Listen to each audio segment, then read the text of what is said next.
Halo semua, kami dari mahasiswa Master of Industrial Engineering, BINUS Graduate Program. Di sini kami ingin mempresentasikan tugas dari mata kuliah Advanced Supply Chain and Operational Excellence, yaitu membuat sebuah project plan dengan tema yaitu optimalisasi proses robot spray untuk meningkatkan efisiensi di PT FNY. Project ini disusun oleh Mas Ferry Andrianto, saya sendiri Nikita, dan rekan saya juga Mas Yoel Adisatya.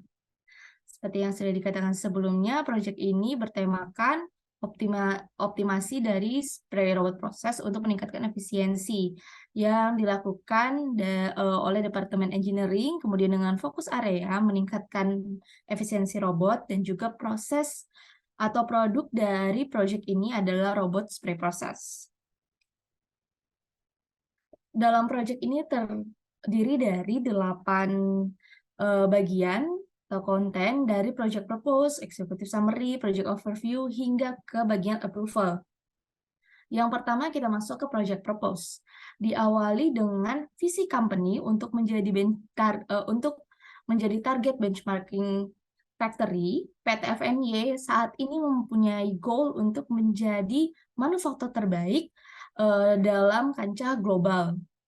Bagaimana caranya? Yaitu salah satunya dengan meningkatkan profit margin yang ada. Sedangkan apabila company meningkatkan selling price, terdapat banyak halangan, terutama dari regulasi perusahaan dan juga keadaan market. Kemudian dari situ, hal yang paling memungkinkan untuk meningkatkan profit margin adalah dengan menurunkan production cost. Karena itu, goals dari project ini adalah untuk melakukan cost reduction activity yang dapat menghasilkan low cost production dengan quality yang tentunya tetap sesuai dengan requirement customer. Dengan situasi problem dan kompetisi bisnis yang ada, akhirnya company memutuskan untuk melakukan project yaitu mengoptimasi spray robot proses untuk meningkatkan plan efisiensi. Kita masuk ke executive summary. Ya, yang pertama adalah company profile. PT FNY adalah salah satu perusahaan otomotif besar di Jawa Barat. Didirikan tahun 1950, awalnya company ini berbisnis di bidang mold design. Kemudian seiring berjalannya waktu, perusahaan ini saat ini dapat menghasilkan komponen-komponen dari kendaraan dan juga industrial equipments. Project goals adalah untuk menurunkan production cost dengan optimum quality yang ada untuk meningkatkan profit margin sehingga dapat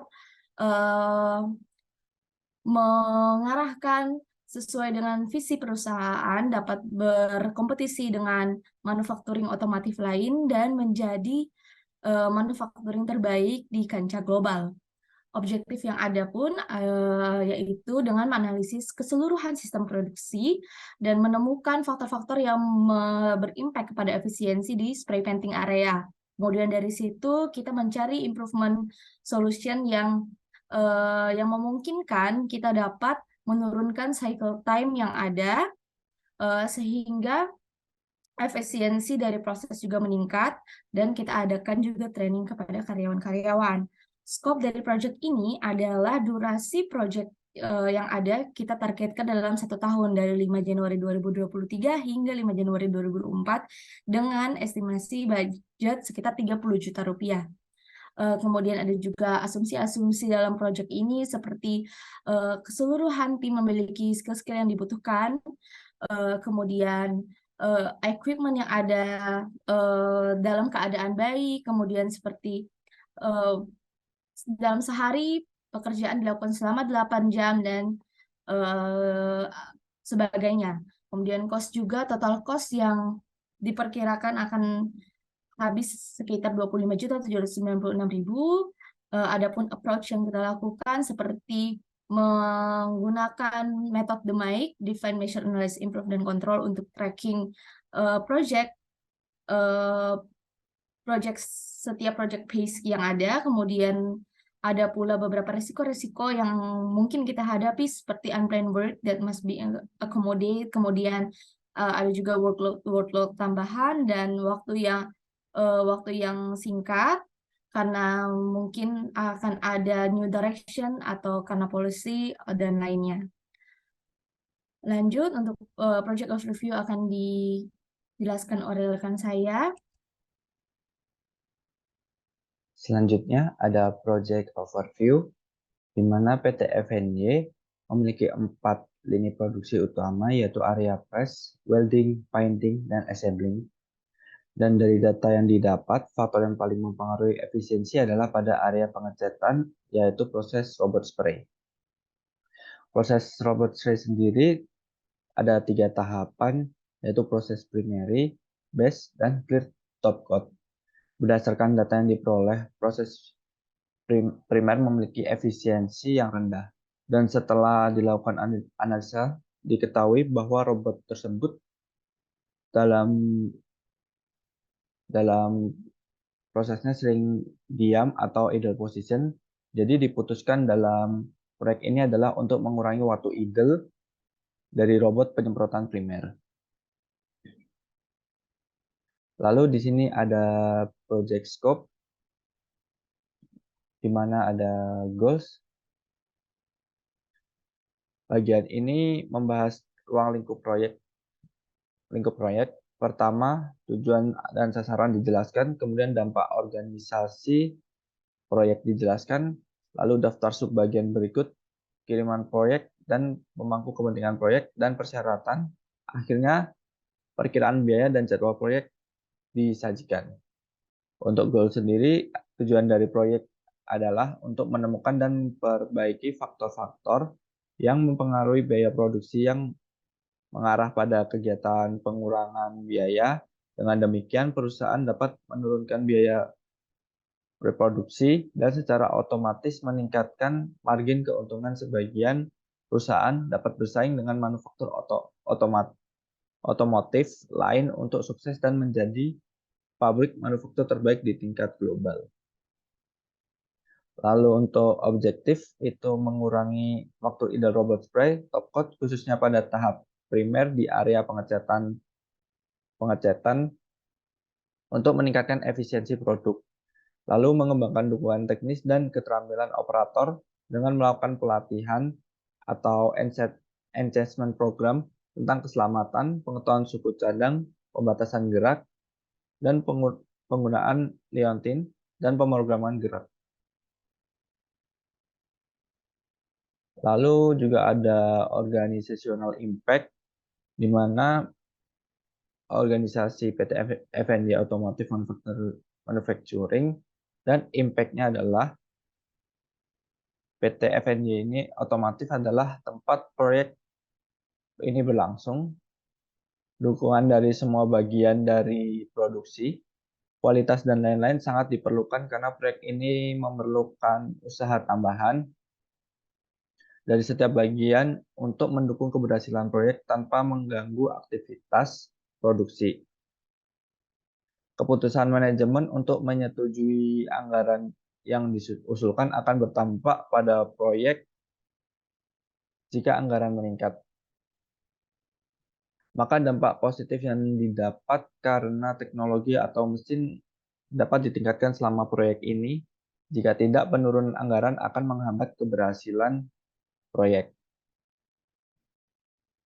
Lalu juga ada tabel project deliverable, di mana milestone-nya yang pertama mengidentifikasi masalah, memperkirakan hasil proyek, dan menganalisis solusi masalah. Dan deliverable-nya dari sebesar ruang lingkup proyek, dikembangkan persyaratan pelanggan yang kritis untuk mengidentifikasi peluang yang paling potensial. Lalu mengidentifikasi indikator proses yang mempengaruhi kinerja dan efisiensi robot. Yang kedua ada terapan solusi masalah yang dipilih dan tingkatkan efisiensi di area pengecetan. Yang pertama caranya memilih rencana solusi yang menguntungkan, tentukan solusi dan rencana percontohan, lalu komunikasikan solusi kepada semua pemangku kepentingan, Dan lalu tingkatkan robot penyemprot lapisan atau primer. Yang terakhir ada mengembangkan sumber daya melalui melatih, mengevaluasi, dan mengontrol hasil perbaikan dengan cara verifikasi dan hitung penghematan dari hasil peningkatan di robot, lalu melakukan pelatihan untuk dukungan teknis dan operator karena peningkatan baru seperti keselamatan, pengetahuan bagian, dan lain-lain. Lalu mengidentifikasi dan mendokumentasikan peluang replikasi dan standarisasi. Dan yang terakhir, perbarui dokumentasi pekerjaan standar.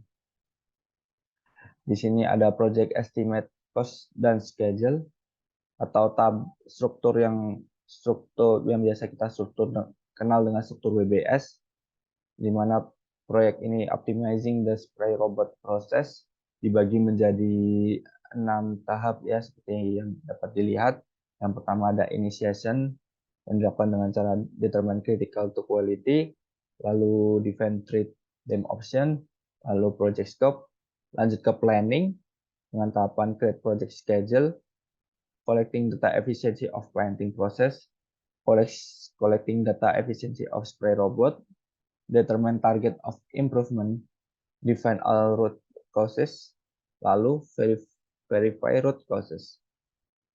Lalu ke tahap execution, determine solution planning, select the beneficial solution to be done, lalu feasibility study, determine parameter option to reduce city, increase the size of spray pattern, shorten the distance of spray to panel, yang terakhir programming and teaching robot, lalu ke tahap monitoring, evaluation of repair result, innovation point, calculate savings, create new SOP, training employee, lalu dan yang terakhir adalah tahap closing, yaitu standardization and subsequent activities, lalu diakhiri dengan submit report. Oke, baik, kita masuk ke project schedule. Adapun untuk project ini kita bagi menjadi 3 bagian untuk kuartal pertama hingga kuartal ketiga. Untuk kuartal pertama akan ada proses initiation pertama hingga planning ke-5. Untuk initiation pertama kita butuhkan 5 hari, 10 hari, dan 10 hari ya, berarti proses inisiasi membutuhkan waktu sekitar 1 bulan, yaitu 25 hari. Kemudian untuk proses planning, adapun dari planning pertama hingga planning ketiga kita membutuhkan masing-masing 10 hari, planning keempat 18 hari, hingga planning kelima kita estimasikan membutuhkan waktu sekitar 1 bulan, yaitu 25 hari. Untuk kuartal kedua adalah proses planning ke-6, yaitu kita memverifikasi segala root causes, kita butuh sekitar 1 bulan. Kemudian kita masuk ke proses eksekusi dari pertama hingga proses eksekusi kelima kita adakan di second quarter, dan ini memakan waktu sekitar 15 hari, 5 hari, 10 hari, 20 hari, 25 hari, sekitar 3 bulan sampai 4 bulan. Kemudian di kuartal ketiga kita juga melakukan eksekusi ke-6 dan ke-7, yaitu melakukan improvement dan teaching pada robot, dan juga melakukan repair pada spray seperti melebarkan spray pattern, mendekatkan spray ke area panel. Itu kita membutuhkan waktu sekitar 2 bulan lagi di kuartal ketiga. Kemudian kita masuk ke phase monitoring yang menghabiskan waktu sekitar 1 bulan, dan kemudian bagian closing kita menyiapkan report finishing dan standarisasi juga memakan waktu sekitar 1 bulan. Adapun biaya-biaya yang dibutuhkan dari setiap kuartal adalah sebagai berikut. Untuk di first quarter kita membutuhkan sekitar 1.241.000. Kemudian untuk di second quarter estimasi kita akan menghabiskan biaya sekitar secara akumulasi dari kuartal pertama akan menghabiskan sekitar 6.627.000. Kemudian di kuartal ketiga yaitu finishing project, kita pada akhirnya akan menghasilkan secara akumulasi sekitar 25.796.050. Oke, saya akan melanjutkan untuk project condition ya. Di sini ada project assumption. Pada bagian proyek ini, asumsi diidentifikasikan sebagai penyebab potensial risiko proyek. Jika asumsi proyek masih berlaku, risiko dapat diminimalkan. Dalam proyek ini, asumsi tercantum sebagai berikut. Yang pertama, semua anggota tim memiliki semua keterampilan yang dibutuhkan karena anggota tim terdiri dari staf dan beberapa divisi seperti divisi cost control, engineering, production, and quality engineering division. Lalu semua peralatan dalam kondisi baik seperti robot dan semua suku cadang. Lalu kegiatan produksi berjalan dalam satu shift atau setara dengan 8 jam per hari. Lalu semua bahan dan peralatan yang dibutuhkan akan diperoleh dan tersedia untuk digunakan. Lalu semua orang yang terlibat di awal proyek akan tetap tinggal di proyek sampai proyek selesai. Dan yang terakhir, cakupan proyek tidak akan diubah. Baik, terima kasih. Izin melanjutkan. Di sini adalah terkait dengan masalah proyek, di mana untuk masalah proyek di sini itu dibagi menjadi beberapa kriteria. Yang pertama di sini adalah masalah proyek dengan kriteria tinggi, kemudian dengan kriteria sedang, kemudian kriteria rendah, dan masalah tertutup. Di mana untuk kriteria tertinggi di sini, untuk masalahnya harus segera dilakukan tindakan perbaikan dengan segera. Kemudian untuk prioritas sedang di sini harus diperlukan penyelesaian sebelum proyek tersebut sebelum proyek selanjutnya. Kemudian untuk yang prioritas rendah ini untuk masalah ini harus diselesaikan sebelum proyek tersebut selesai. Kemudian masalah tertutup. Nah, di sini itu ada beberapa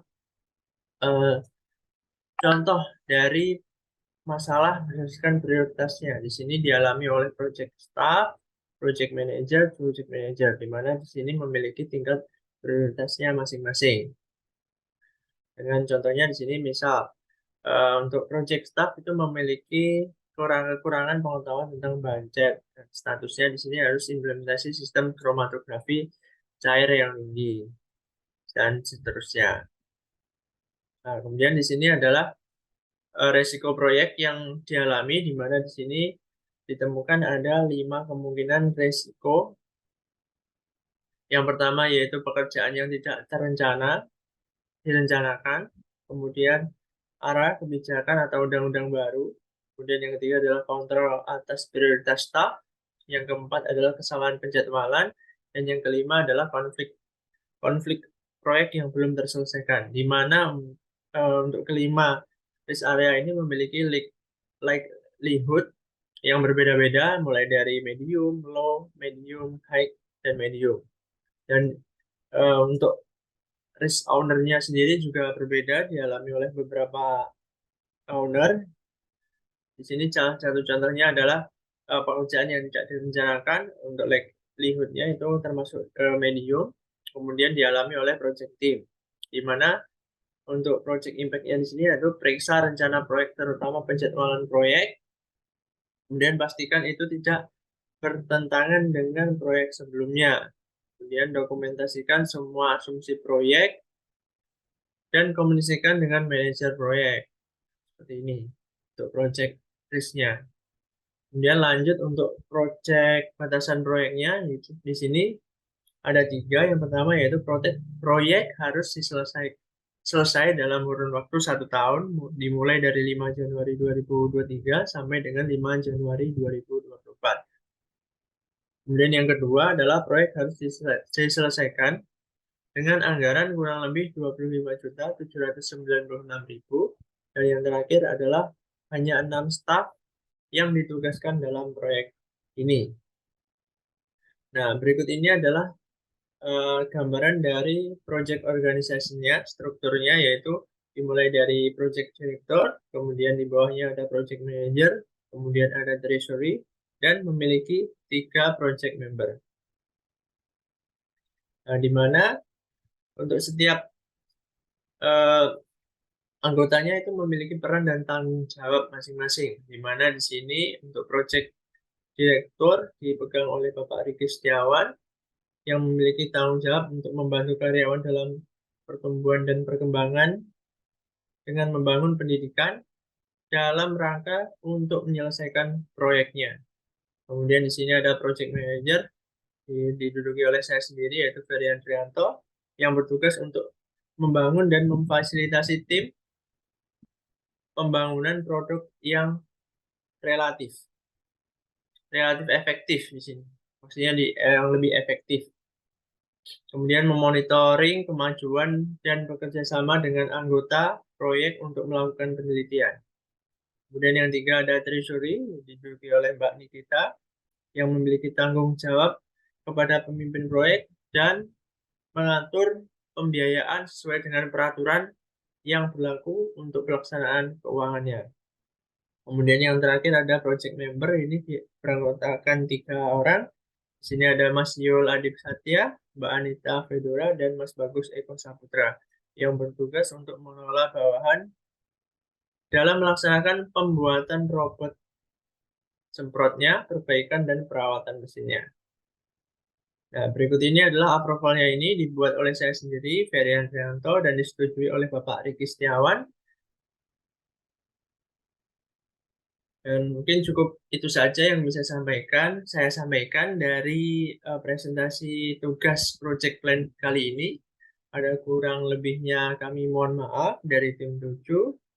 Wassalamualaikum warahmatullahi wabarakatuh.